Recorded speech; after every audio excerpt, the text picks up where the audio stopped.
Uma coisa muito importante da gente ter presente, assim, é que quando a gente está lidando com doenças das pessoas, assim, a gente não tem uma verdade absoluta para cada situação.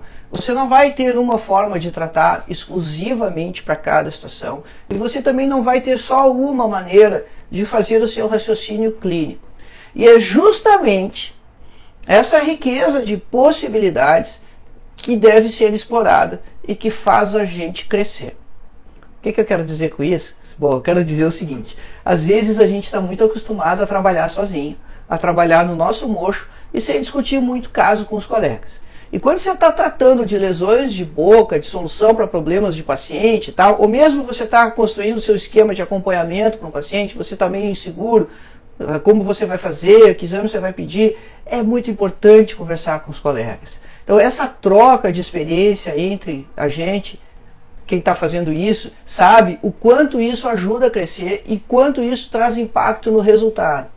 Eu quero dizer que você precisa ter mente aberta e precisa conversar, obviamente, com colegas que gostem disso, gostem dessa área também, porque isso te ajuda tremendamente.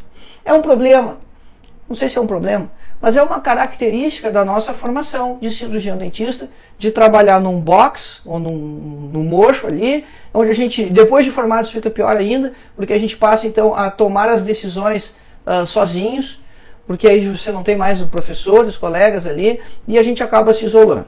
E quando você tem um caso para diagnosticar, para escolher a conduta, para definir o raciocínio clínico, você não sabe muito bem para que lado ir, e aí se você fica perdido nessa história, essa é uma das razões que faz você se afastar desse processo, ou você não querer fazer isso, né? Porque você não sabe muito bem qual é a estrada que você deve trilhar. Essa troca com os colegas, cara, isso tem que acontecer. A gente precisa conversar a respeito de lesões, porque todo mundo pode sempre contribuir com pontos de vista diferentes no processo diagnóstico e tal.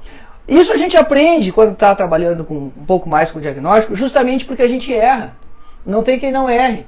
E quando você começa a errar, você começa a ficar um pouco mais humilde, né? E você ficando um pouco mais humilde, você aprende a escutar e a ouvir as opiniões. Uma dica é assim: se você vai discutir essas situações de forma virtual em grupos na internet, para te ajudar no início, principalmente da caminhada, vê lá grupo que tenha boa mediação, que as pessoas que estão conversando lá deem opiniões sérias, né?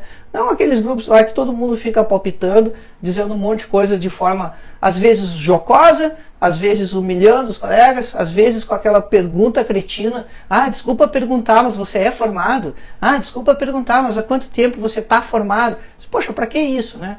Então essa conversa de troca de informação, de conteúdo no início, você precisa escolher um bom ambiente para fazer isso, ou fazer isso diretamente, né, com grupos de colegas que gostem, porque isso é importante.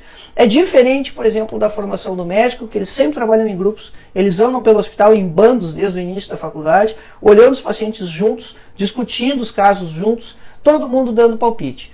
Isso, se a gente consegue construir uma rede assim, isso ajuda bastante a nos dar segurança no processo.